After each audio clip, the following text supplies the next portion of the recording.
welcome to the Men's Room. I'm your host, Mark Sparks, and today's topic is hypnosis, how you can use it to help yourself and how you can use it in your interaction with other people. And with me today, I have none other than hypnotist Luke Chao. Luke, how are you, man? Good, thanks, Mark. Awesome. Thanks for coming to the show. Let's get into this. So why don't you tell me a little bit about yourself? Sure. My name is Luke Chao. I run the Morpheus Clinic in downtown Toronto. It's a general practice. Right. I work with men, women, smoking, fears, weight loss. But when I started, I've had about 20 clients come to me to overcome their fears of speaking with women, meeting women, being intimate with women, and being more comfortable with women. Your book here? I wrote a book with a porn star named Sydney Steele. It's called Seducing Your Woman, and it's about how to make yourself an attractive, confident man for attracting the woman who you want. So how did you get into hypnotics? You know, like what brought you to where you are now? Well, it's a long story, but the short version of the story is that back in high school, I found something called neuro-linguistic programming, which is based on hypnosis. Okay. And I found it entirely by accident when I was learning computer programming. And I started thinking, what if I can program people like I program computers? Now, it turns out not exactly to work out like that, Okay. but there are similarities. And ever since then, I've been more interested in working with people than working with computers. You just kind of hit on one of the things that most people will instantly go to when you say, you know, hypnotists, or you talk about, you know, hypnosis. Right. Is programming people. What is hypnosis? What is it not? All right. Let's clear this up. Absolutely. I'll start with what it's not, because as I discovered when I first got into it, Right. it's not programming. It's not mind control. It looks like mind control if you look at a stage hypnotist. Right, where they bring someone up and make them do something foolish or Exactly. funny or whatever. Exactly. But it only looks like mind control if you overlook the fact that the people on stage have specifically volunteered to do those things. Only the people who want to bark like a dog or quack like a duck end up on stage. So why don't you tell me what hypnosis is? All right. Well, every authority has a different definition, but the definition that I like to use comes from a man named Dave Ellman. Okay. And his definition is that hypnosis is bypass of the critical faculty of the conscious mind and the establishment of acceptable selective thinking. So what that means, to break it down for you, Please. is first bypassing the part of your mind that normally makes judgments, and it's accepting suggestion after that part of your mind is out of the way. So an example of that, where people are hypnotized every day, are when people watch a movie. Okay. Because in order to get into a movie, you have to first set aside the critical part of your conscious mind. Do you know anybody who watches a movie and is always saying, that gun can't shoot that many rounds? That actor is a bad actor. This isn't really Hawaii, this is Vietnam. Really? That is somebody who can't get the critical part of their conscious mind out of the way. But anybody who can truly enjoy a movie gets it out of the way and accepts the premises of the movie. Right. So when the movie says it's the year 3080, the viewer goes, okay, it's 3080. And you just leave it at that? Exactly. Okay. And you get yourself in a state of mind where you are accepting of what the movie gives to you. Mm-hmm. And if you have to get out of it at the end of the movie, or if somebody or something snaps you out of it, you sort of have to reorient back to the real world. Right. Yeah, I've had that happen before where you're kind of really into, Yeah. Exactly. Okay. Exactly. And that's a state of hypnosis. There are some people who believe, and I agree, that everybody is in hypnosis. Anybody who's strongly emotional, I will claim, is in hypnosis. Somebody in love is in hypnosis. Fear, for example. If a woman who you've never met has the ability to give you fear, you don't have your normal mental faculties. That's a state of hypnosis. That fear is a state of hypnosis. See, woman, be afraid. And when you're afraid, the critical part of your conscious mind is bypassed. The perspective that I take is that everybody is born fearless. Okay. Little boys are not afraid of little girls. Little boys run around, they'll pull on their pigtails, they'll talk with them, make fun of them. They're not afraid. That's the way that everybody is born. Fears we develop over time.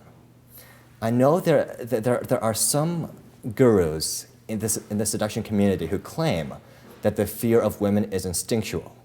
But I will argue that point, because when I use hypnosis to take people back to earlier times in their lives, I find that with almost everybody, they will find a time in their life before they ever had a fear of the opposite sex.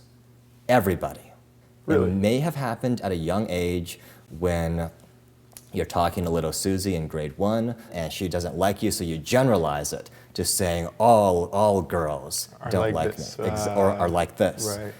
Because you're young, because you're impressionable, it forms an imprint that affects how you deal with women later on. Right. It may not even be a girl in a class. It could be an imprint that comes from your mother. Yeah, I was fearful of mom, let me tell you that. Fearful of mom, fearful of making mom angry, fearful of losing mom's love. Because the fear is learned, we can also unlearn the fear. And that's where you come in with your client. Exactly. Okay. So how do you go about doing that? All of your mental faculties inside hypnosis are enhanced. Your ability to remember is enhanced, your imagination is enhanced, your ability to take suggestion or to learn is enhanced. And because those normal mental faculties are enhanced, people will find that they can relive earlier experiences and remember in vivid detail things that they have forgotten for a long time. It's a technique called age regression, where I take people back to earlier times in their lives. So it's first to discover and then to resolve those past events. Hypnotizing someone, when you're getting rid of that fear, it's Right. only gone for the time that they're in that state of hypnosis? No, not at all. The way that I do it is not using direct suggestion, but by taking them to past times in their lives to help them recall what it feels like to be fearless of the opposite sex, to find any reasons why they first developed the fear of the opposite sex, and to clear the misconceptions that they had developed when they were younger.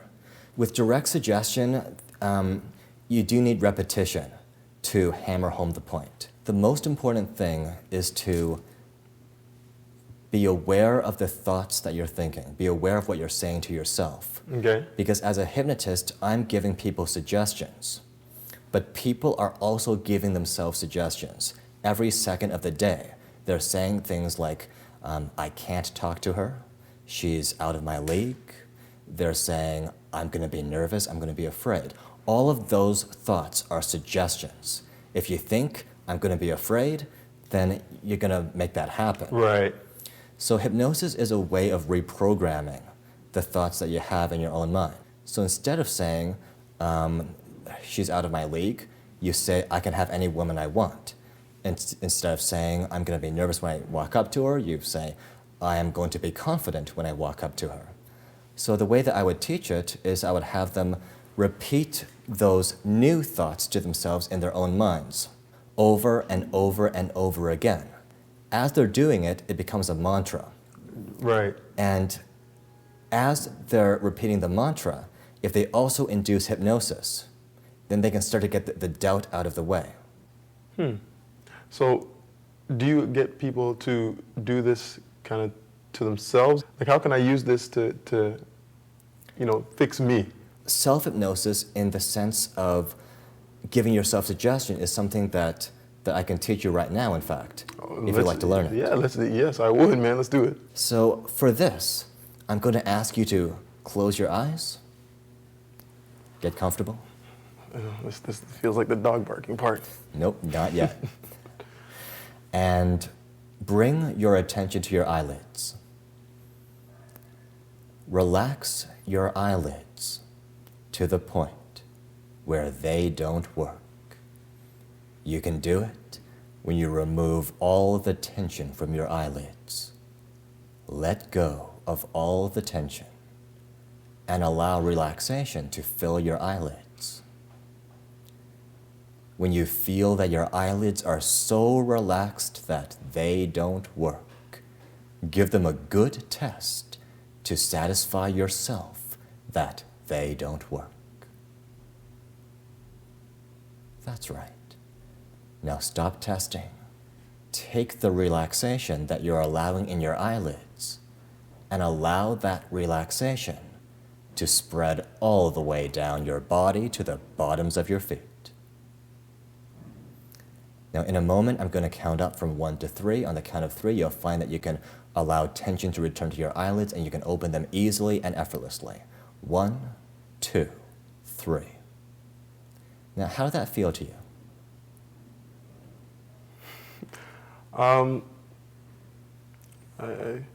When you tested your eyelids, what did it feel like? They felt a little bit like heavier, like Okay. and they were kind of just Okay. Now, you know that you can open your eyelids. right, like you didn't do anything to them. Right. But they didn't open. Right. Now, it's as simple as that. Because the critical part of your conscious mind, if it were there, it would open your eyes. Because you know you can open your eyelids. That already is one stage of hypnosis. And there's nothing supernatural about it. There's nothing mystical about it. When you can accept a suggestion like that, you can also accept a suggestion that you'll be confident, that you can be relaxed. You can accept a suggestion for pain control, for example, even with this stage of hypnosis. I guess what I want to touch on too is some of these things that you would say to yourself. If I'm sitting here in this state, Right. what would I go through in my head? Well, I'll tell you how to write suggestions, because it's important that the suggestions you're giving yourself meet the criteria that make it most effective. The first thing is that a suggestion has to be specific. If you say, I am always completely fearless around women, it's okay, but it can be even better if you say, anytime I see a woman who is my perfect 10, I walk up to her fearlessly and confidently. Because the more specific it is, the more accountable to yourself you are. If it's too unspecific, then you have no accountability. Right. And it's too easy to give yourself the easy way out. Ideally, it's going to be time limited. If you put a time limit of 3 seconds, anytime I see an attractive woman who is 10 on my scale of 10, I walk up to her confidently within 3 seconds. That also makes it more specific and more accountable to yourself. One classic suggestion that a lot of hypnotists teach is every day, in every way, I'm getting better and better. It's a feel-good suggestion, but there's no accountability, there's no specifics, Right. and you don't need hypnosis to really have that be true. Basically, with any kind of change, you're starting at point A, you're going to point B. If you don't have point B well defined, you could be on track or off track and you have no idea. Right. But if it's clearly defined, then you have a straight line from A to B, and you know when you're on your path and when you know when you're off your path. Right. It has to be attainable, because if you make suggestions that you're not going to attain, then you're only training yourself for failure. How do I use this in dealing with a woman? The applications to dealing with women aren't necessarily hypnotizing women into doing the things you want, which I don't agree with and which I don't think is possible. There's a book by Dave Ellman where he says, any woman who can be seduced with hypnosis can also be seduced without hypnosis, in which case hypnosis is the long way around. The way that I see it is that if you're naturally attractive, you're naturally hypnotic. If you're a good communicator, you're naturally hypnotic. But I do believe as well that if somebody isn't naturally attractive, if somebody isn't a naturally good communicator, they can learn a lot from the field of hypnosis about how to be a good communicator, not just logically, but emotionally. Which is big. Exactly. So how could they learn? How could I learn to be a better communicator using hypnosis? I'll describe some characteristics of hypnotic language, Yes. which are also characteristics of great communicators, like Gandhi, like Martin Luther King Jr. Any great orator will use these techniques even if they're not aware that they're doing it, because all great communication has similar characteristics. One characteristic is that your tone of voice matches what you're saying. Now, you noticed earlier when I talked about relaxation, my voice slowed down. Right. I relaxed myself first. Right. And then I started talking. I wasn't trying to slow my voice down. I wasn't trying to speak deeper. All I was thinking was, now it's time to relax you. If I were talking with a woman, and if I want her to be aroused, I would get myself in that state first. Of arousal. Exactly. And my tone of voice will convey that. Now, there are multiple channels of communication. There's the words you say. There's your voice tone, which is the way you say it.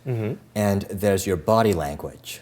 Ideally, your words, your tone of voice, and your body language are all saying the same thing. Somebody who has all three channels of communication congruent or aligned is a very powerful communicator. Anybody you see who you feel like you can't trust them or who doesn't know what they're talking about, it's usually because their words are saying one thing while their tone of voice or their body language is saying something else. I can totally relate to that.